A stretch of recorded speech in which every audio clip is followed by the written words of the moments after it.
Hello, Stitchers. Welcome to Stitch Please, the official podcast of Black Women Stitch, the sewing group where Black Lives Matter. I'm your host, Lisa Woolford. I'm a fourth-generation sewing enthusiast with more than 20 years of sewing experience. I am looking forward to today's conversation, so sit back, relax, and get ready to get your stitch together.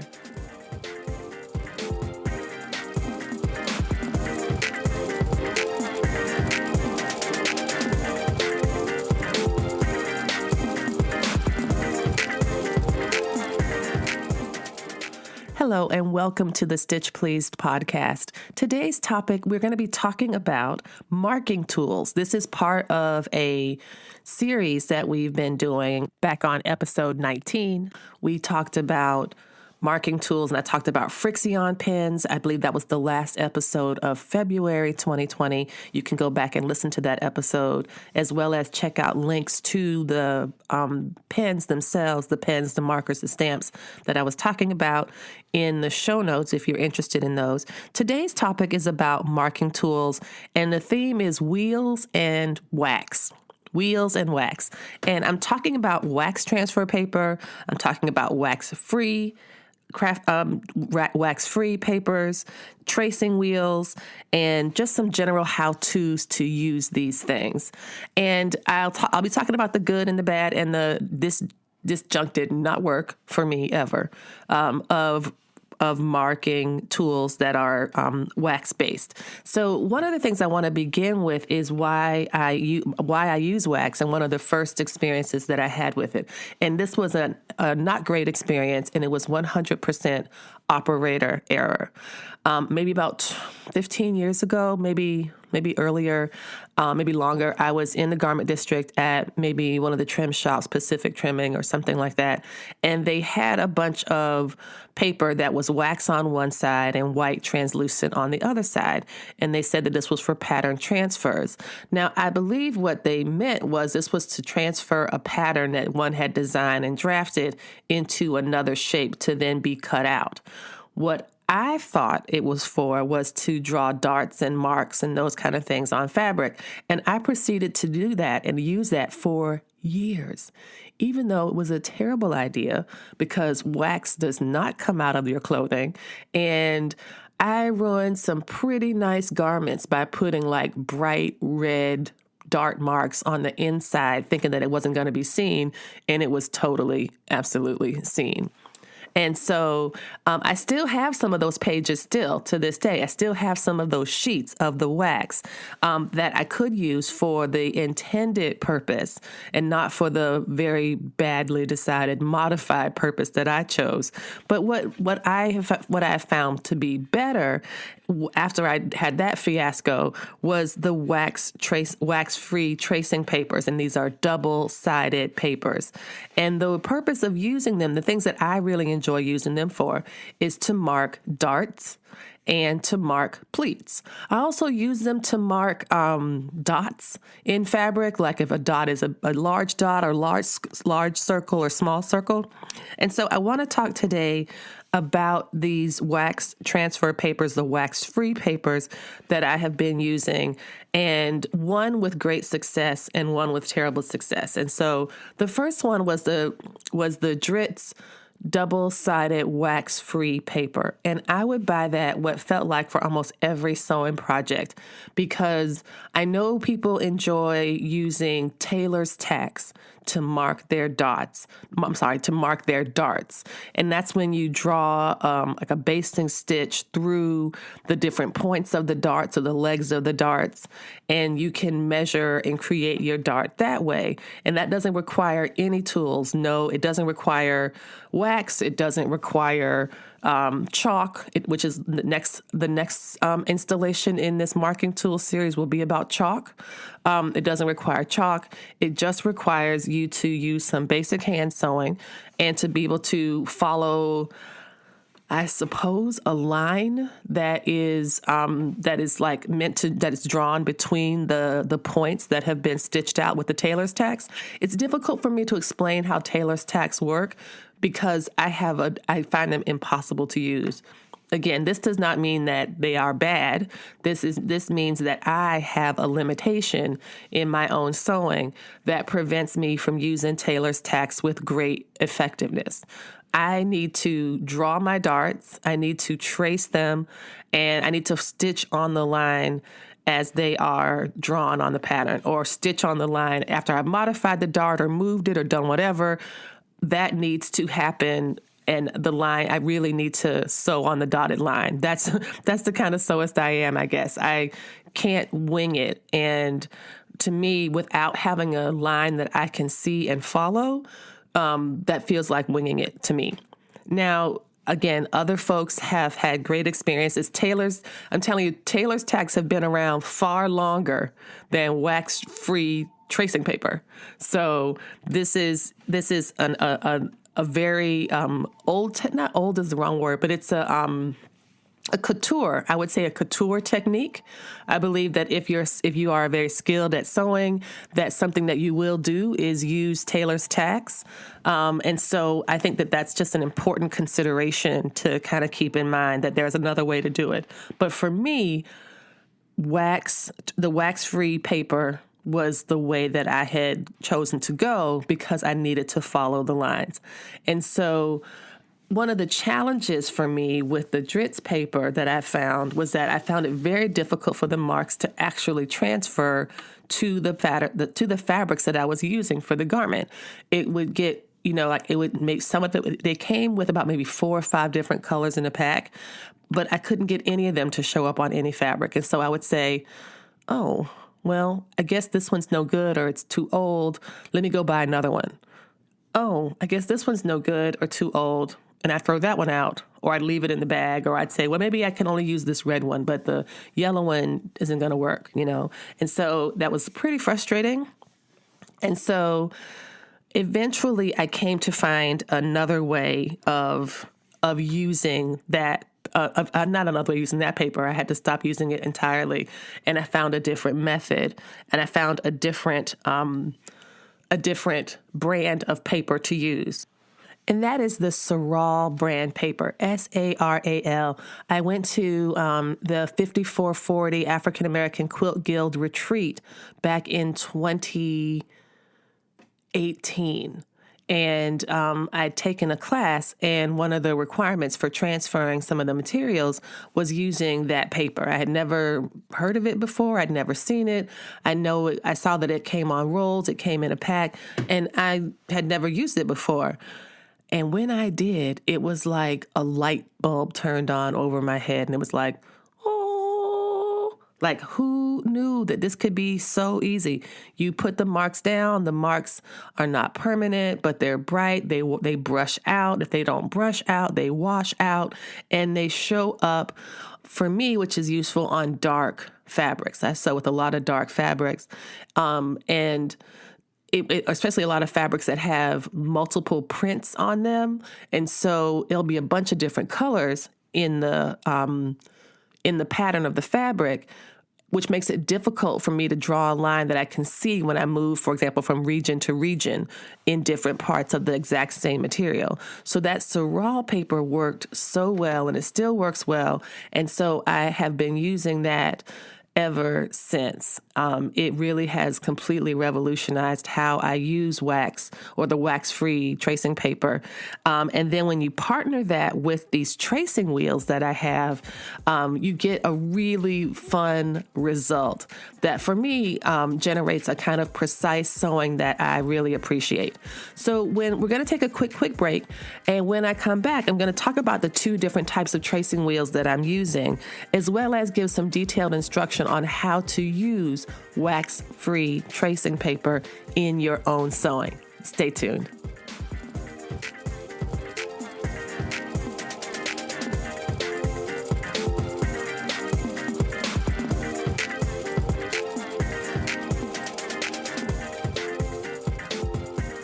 Here at Stitch Please, the official podcast of Black Women Stitch, we talk a lot about sewing. But if you want to see and not just hear about some of the things we've been discussing, feel free to join us on the socials. You can find us at Stitch Please on Facebook, And you can also find us on Instagram at Black Women Stitch. You can find photos of projects that we've been working on, really interesting social commentary, and on Thursdays at 3 p.m. Eastern Standard Time, you can join Black Women Stitch for a live Instagram chat. Again, that's every Thursday at 3 p.m. So find us on the socials, follow up with us. We are happy to hear your direct messages. You can reach out to us at the Black Women Stitch page on Instagram, and we'll help you get your stitch together.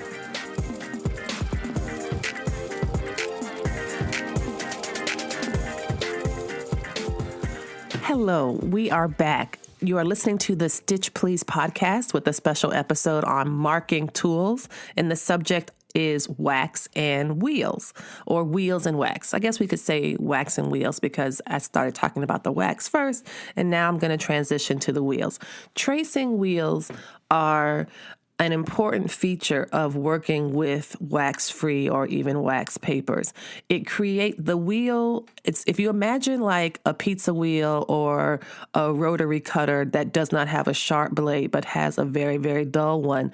The purpose of a tracing wheel is that you can roll your wheel along whatever line you see in the pattern that you're trying to transfer. Again, the purpose of using the wax or the wax-free tracing elements are to transfer the markings from the pattern to your fabric. And I'm going to talk in good detail about how to do this effectively with the tracing wheels.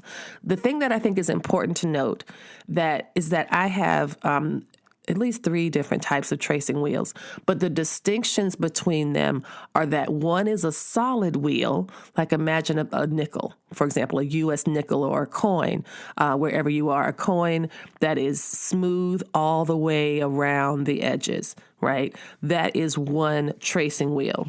They also make another kind of tracing wheel that's serrated. So instead of the wheel being smooth, the wheel is jagged with spikes. And sometimes the spikes are really, really sharp, which you don't want to use. I have one that I can't use. This thing looks lethal. It looks like a shuriken, like a real live actual weapon. The things are, the spikes on it are incredibly sharp. And I know it would perforate whatever paper, and it would perforate whatever fabric I was using, and it would certainly perforate the tissue pattern, which is which is what I normally use when I'm sewing with like a Big 4 pattern. It would perforate actually printer paper and blueprint paper as well for your printed out PDFs. So there is a tracing wheel, like the ones that I got this one at the Garment District. Maybe I got this one at an estate sale or something, but you can find. You want to get 2 tracing wheels, and let me tell you why. So the great thing about the solid tracing wheel, the tracing wheel that looks like a coin, is that when you roll that along the wax paper of your transfer paper, it will create a solid line. A solid wheel creates a solid line. Then, if you use the serrated one, the one that has the little spikes around it, like, a cartoon drawing of a sun, that will create a dotted line. Now, why does that matter? Why do you care? The reason you care is because sometimes you'll see printed on pattern pieces, it'll ask you when you're making pleats to bring the dotted line to the solid line. And so now you'll be able to mark what is a dotted line and what is a solid line. And you can hold that up. So when you're going through your pattern instructions and it says, bring the solid line to the dotted line, you have both lines traced there. And if you're using Saral or another brand of wax-free paper that is erasable and washable, then you will have those marks right there in front of you. And I absolutely love that. In addition, I wanted to let you know that if you are using the Big 4 patterns or a tissue pattern, I know, for example, Sew House 7 prints on tissue. A lot of other independent patterns also print on tissue. If you are using a pattern that prints on tissue and you need to mark darts and pleats and you're going to be using a wheel, I highly recommend that you invest in high heat tape. high heat tape. I will put a link to it, to the stuff that I use in the show notes. And high heat tape is important because what it does is when you tape over your darts, when you tape over your circles or your X's and triangles and stuff like that, when you tape over these things, you can then run your wheel, the perforated wheel or the serrated wheel or the solid wheel. And I guess perforated wheel and serrated wheel are the same thing. But you can run those wheels over that pattern and it will not tear it up. That is one of the disadvantages people don't seem to like about a tissue paper pattern, is that it seems really, I'm trying to think of words that don't seem so like punitive. That it seems like impermanent. It seems weak. It seems like it tears easily. They rip easily, and that's really frustrating. But the high heat tape will really help. And since if y'all have been listening to the Stitch Please podcast since the beginning, you know that I iron all my pattern pieces, and that's the secret to get them back in the pattern envelope after you've used a Big Four pattern. Instead of just getting so frustrated that you just wad it all up and throw it all in the trash, you can take an iron and iron your pattern piece and all the pieces. When I'm doing a garment, I take all the pieces, I put them all in a stack, I iron them and fold them and press the folds and put them back in the envelope, which just basically makes new folds for your pattern. If you could of course cover your darts and markings with regular tape, except that it would totally get ruined when you ironed it. And I think it's a good idea to iron any pattern before you start sewing. And so, especially like for me, I have a lot of tried and true patterns that have, darts and marks and, all these different elements that need to be marked. And so I basically stabilize them and reinforce them with the high heat tape. And that's just a recommendation I'd like to make right now. If you want to start using tracing wheels on your patterns, invest in some good wax-free, erasable, washable paper, like the Saral that I mentioned. I know I keep saying it like it's a sponsored post, but y'all know I ain't got no sponsors. But it's just something that I like and that I use, and it's been very effective. And so invest in that and the high heat tape, because the high heat tape something you can iron again and again and again. High heat tape is used in sublimation printing and in vinyl work. And so when you have to put your substrate under the heat press at 400 degrees for 2 minutes, you can put the high heat tape on there and clamp it down, and it won't leave any marks or residue, and it won't melt. So this is why it'll be totally fine for your iron. I want to talk next about the procedures for using the wax-free paper. And there's two ways I'm going to discuss this.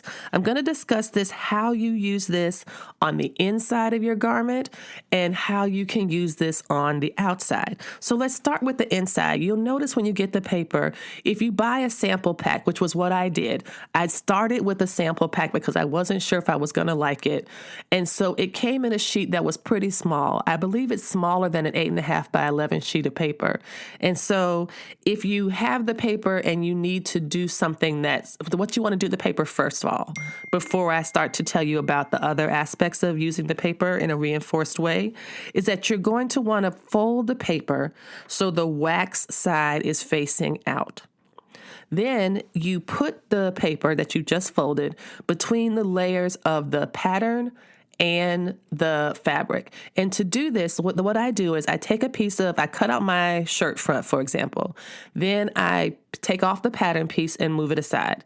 I then slide the outside facing wax papers, the wax-free tracing papers, and put it between both layers of the garment so that I have then on the wrong side of the garments, because the wrong side is facing in and the right side is facing out. So what you end up with, for lack of a better phrase, is a sandwich, kind of like before you make a grilled cheese sandwich, before you put the grilled cheese sandwich in the pan to grill it, you have 2 pieces of bread on the outside and a piece of cheese or 2 on the inside. That's exactly what you will have when you start to use the wax paper or the wax-free tracing paper in the ways that I've described. And this is where the magic happens, friends. You then put your pattern piece back on top of your little sandwich, and you take your tracing wheel, and applying even pressure, you roll right along the line of one leg of the dart and then roll right along the other side, the other leg of that dart. And what will happen when you peel away your pattern paper, you can peel back the top layer of your garment fabric, and on the inside, you will see that you have a perfectly traced dart that you can then pin together and sew, because I really am a stickler about dart precision, that there's like when you sew your darts, you start with the longer stitch length, you end with a tiny stitch length, you pull it back into the nose tip of the dart to tie it off. All of this helps make for very smooth and clean and rather invisible looking darts. And so for me, the start of that is essential. You want to start in a good position with your darts in order for them to look nice. And the first step for me, is tracing them accurately. That's something that is really an important part of my practice whenever I'm making darts for pants, for shirts, for blouses, for whatever. Because they provide this structure, they are pretty important. And so for me, tracing them properly is key to that. Everybody's different, and this is not to say that the tailor tack way or other ways to do it is wrong. For me, I found it easier to trace the dart as it appears on the pattern, rather than not. Another thing that you can do, which might be a bit difficult because this tool is it's really old and I've never seen anybody. I saw one other person. We had an episode last year where I talked about pressing versus ironing, and we talked with Designer Fresh Custom Tailoring, and she had this same tool that I have, and it prompted us to talk about vintage notions, doing an episode on vintage sewing notions, which I might actually do because that sounds like it's fun. But this thing that I have is called a Tackit, TACK-IT. It's pretty. It's a pretty vintage tool, I believe, from the 1940s or 50s, and it looks like if you've ever seen the kind of stapler that they use in libraries. A library stapler is, instead of having a 6-inch throat, kind of like a standard stapler would have, you put your papers right at the tip and then you press it. This one, a library stapler, will have maybe a 1-foot throat. So it can get, or maybe even 18 inches, so it can get to the middle of books or the middle of a page or whatever to help repair the book. It looks like that, but instead of having a clamp to kind of bend over the edges of the staple, it just has this dull point that you tap it down, almost like if you've ever seen an image, I've never seen this in real life, but an image of a teletype, the things that go beep, beep, beep, beep, beep, beep, beep, where they press the button down to send a message. Morse code? I forgot. Anyway, my point is, if you have that kind of tool, which is one of the things that I have, you can also mark dots on the inside of your garment. And the reasons that you want to do this is similar for the darts. I like to do this double fold method that I just described to you because it lets me trace both darts at the same time and to get a perfect symmetry between both halves of the garment. That's one of the reasons why you put your tracing paper between both layers of your cut garment. Now, this, of course, is going to depend how you cut. I cut my garments out so that the right side faces me, the right side faces out, instead of right sides together. Sometimes I think it would be great to cut out a garment wrong sides together, because then it's ready to go. All you do is pick it up off the cutting table and bring it to the sewing machine. But that's not very helpful if you have anything you need to mark on it, because you're not going to mark your darts on the outside. You're not going to mark your dots and pleat marks on the outside unless it says so. So for the most part, I've marked my materials or my the structural changes that come from darts and pleats on the inside. So that's why I chose to do that. But the Tack-It lets you mark your dots both at the same time on the inside in the same way that using a tracing wheel does. So I just wanted to mention that, because the key to remember for this wax-free paper is that it works with pressure. That's how it works. And so even if you don't have a Tack-It, if you happen to have a bone folder or a point turner or a stylus or even a purple fang, that purple fang, I'll try to include notes to all these things in the show notes. But a purple fang is like a plastic stylus type tool that's used to help feed recalcitrant materials under your presser foot. It's also good for turning collars and stuff like that. I don't have one, but people that have one, they love it. I have enough other things that I can use instead of the purple fang, but the purple fang also is a multi-use tool. So you could use that by just rubbing it on top of the first top layer of your fabric. The pressure will go through both layers of the wax-free tracing paper and give you a dot in the same spot on both sides of your garment. And that, again, is important because I think precision is key for me, at least, for that kind of sewing.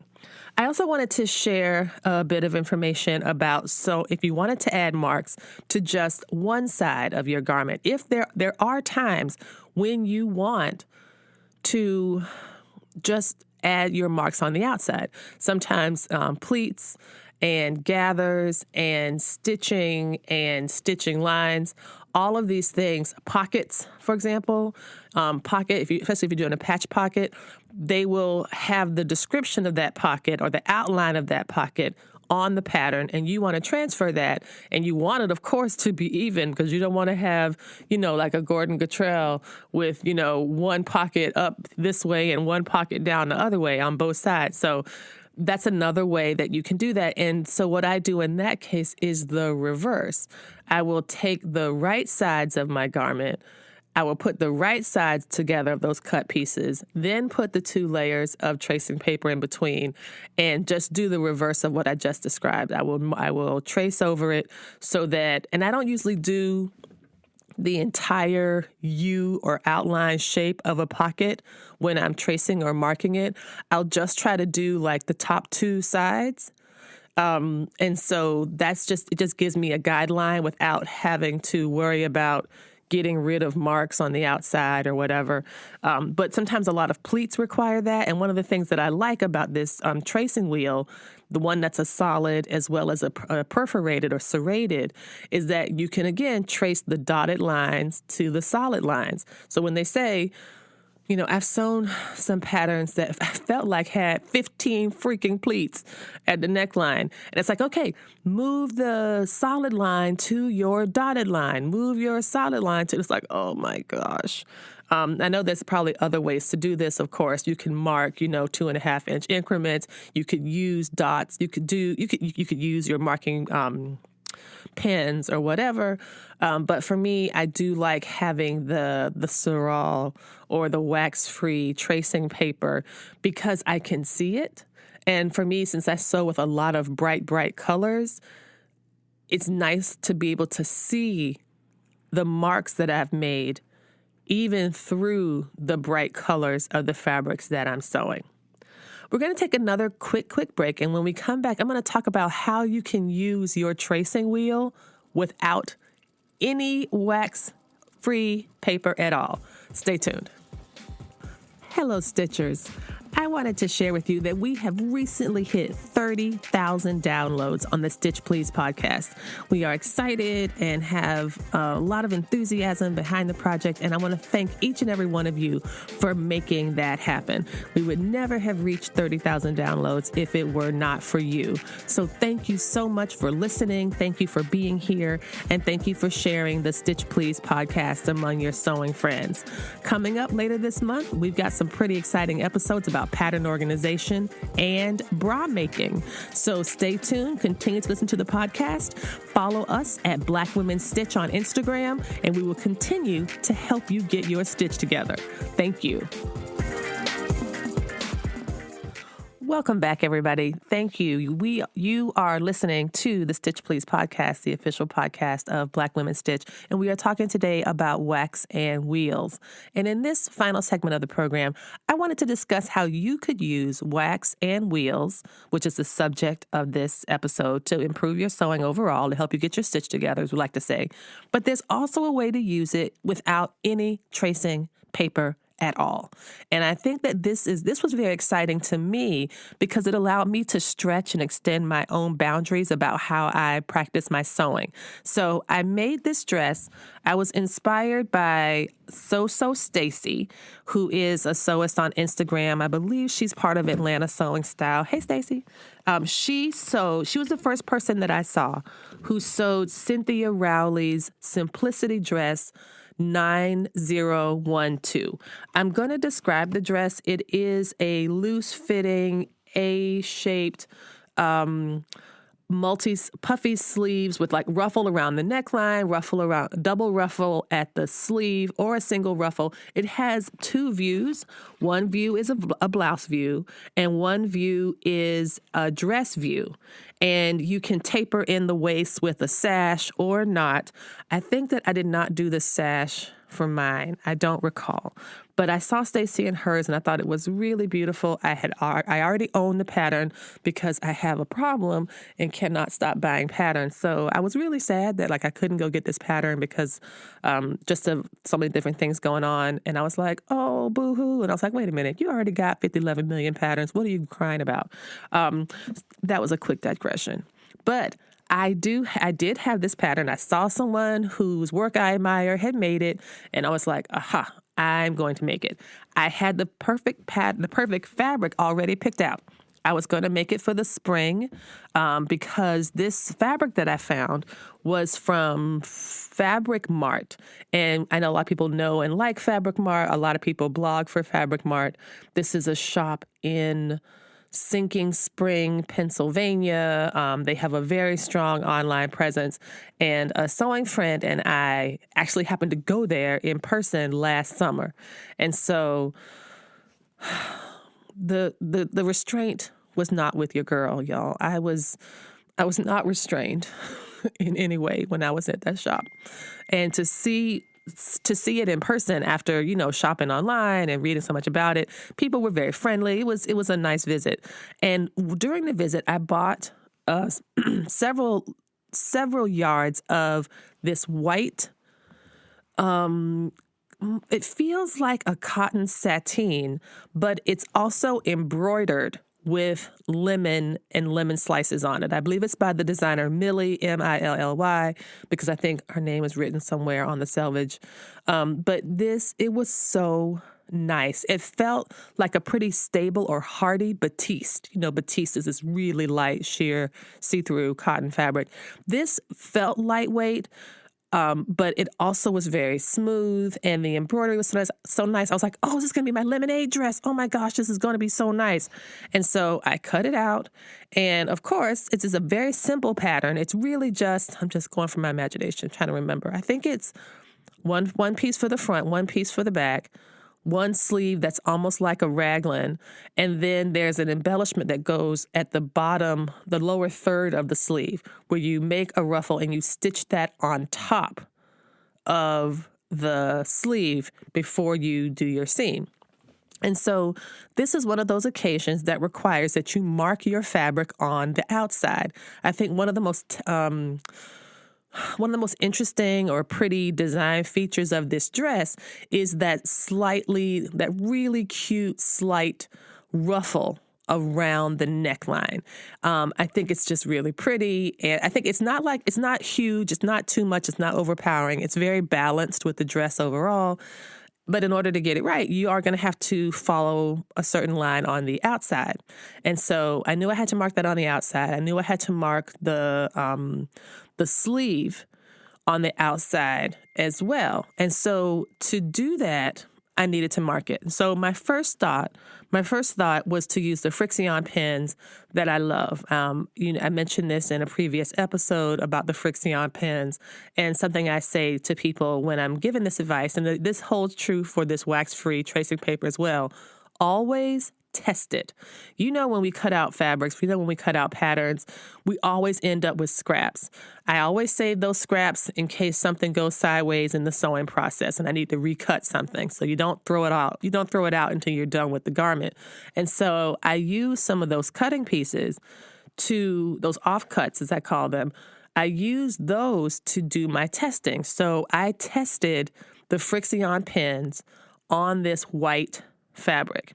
I think I might have used a yellow marker, the colors marker. And again, these are like my favorite. This is like my go-to. I love Frixion pens.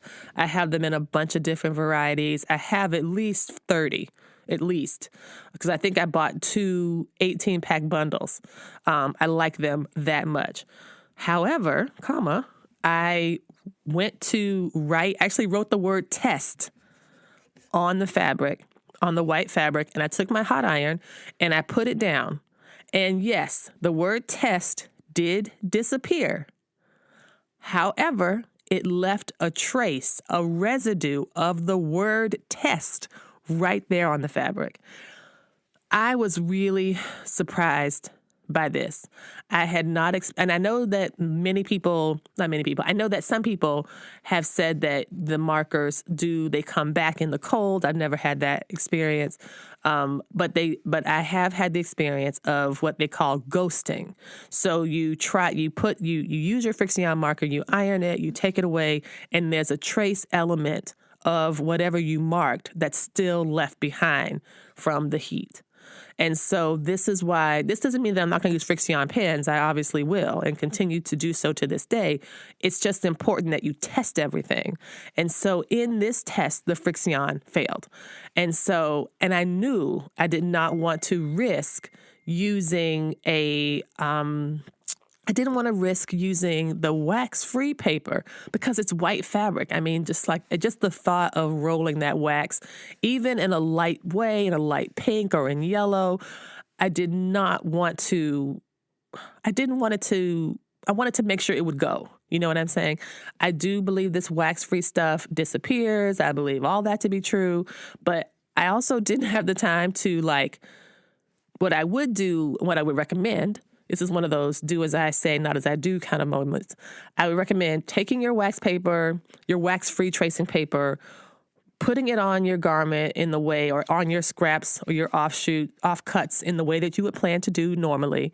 Then wash it in the washing machine or clean it in whatever way you plan to normally clean your fabrics. Then you could see if it would really go away or not. I did not have time to do that very sensible thing. I did not have time I guess I had the time. I just didn't want to. You know how you get really excited about making something and you're like, oh, I just want to go ahead and get it done. And so I was like, I'm going to find another way to mark this fabric on the outside. I'm going to find another way to mark this white fabric on the outside. And I did. This is what I did. I laid my pattern pieces down on top of the garments, on top of the components that have been cut already. So, for example, usually when I have to do markings, I do them after I've cut out all the pattern pieces. So for this one, you had to attach the ruffle on the outside of the sleeve. And so what I did was I took my wheel, my serrated wheel, and I took the two pieces for the sleeve. They were wrong sides together, right sides out, because that tends to be how I work with my fabric. And I put the pattern piece down. I then put some heat transfer tape, or the heat resistant tape that I mentioned earlier. Again, I'll throw it in the show notes.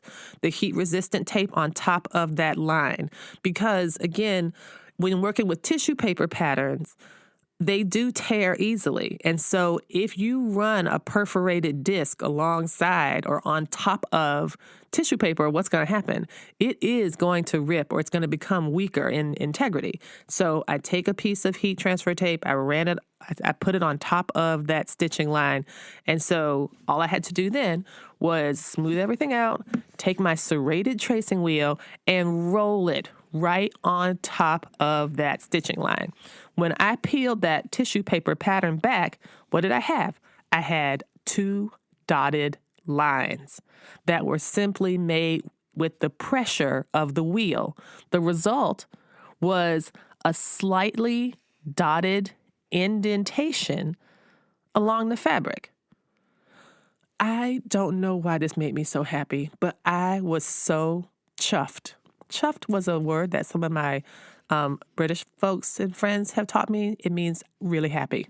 I was pretty chuffed that I have figured out how to make this dotted line on this white fabric.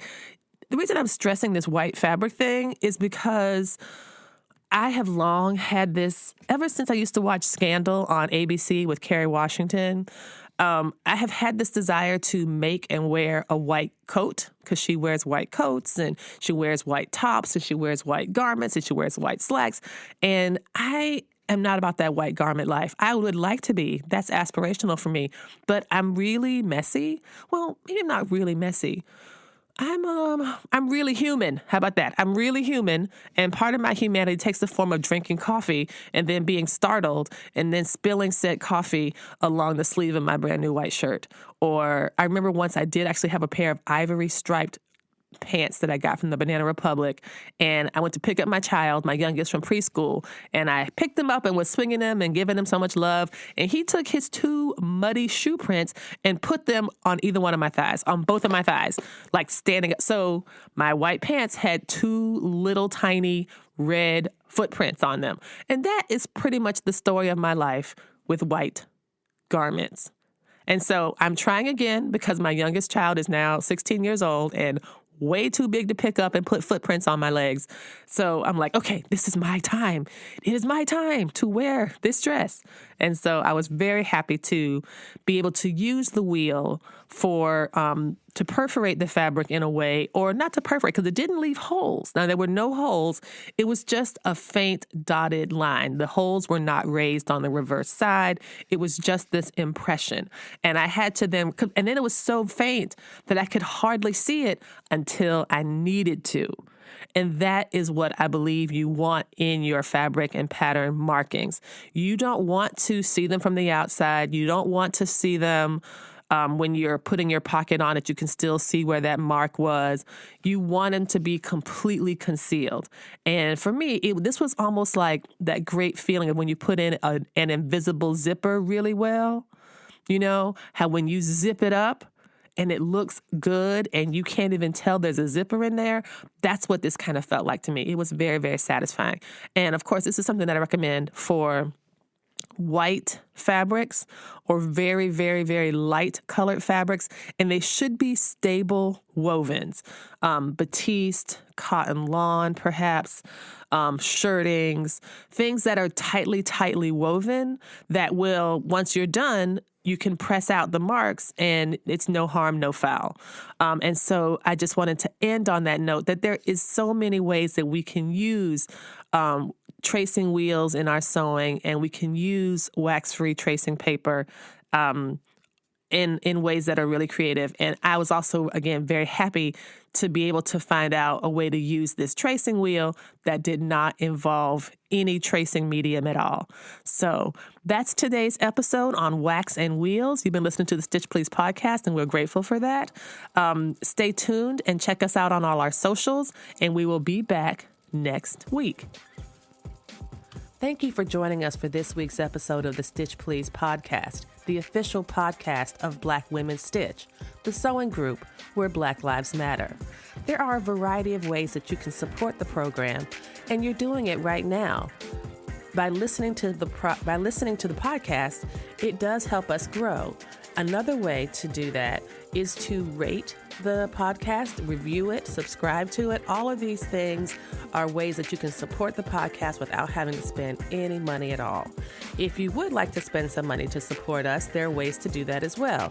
You can make direct donations to our Patreon site for monthly contributions, as well as one-time contributions to PayPal, Cash App, or Venmo. And finally, we have another cute, very adorable way for you to support the Black Women Stitch Project. It's a pin, a PIN enamel lapel pin that's very cute. It's about 2 inches wide and 1.5 inch tall, and it's of the Black Women Stitch logo. And that is $15 with free shipping to the U.S. And so if you drop $15 in the PayPal, Venmo, or Cash App accounts, and then send me your email, no, not email, if you send me your mailing address to my email, either at blackwomenstitch@gmail.com, or you send me a direct message on the Black Women Stitch Instagram page, we will put the pin in the mail to you. Again, free shipping, $15 for the pin, and all of this goes to support the Black Women Stitch Project. Thank you again for joining us this week. Come back next week and we will help you get your stitch together.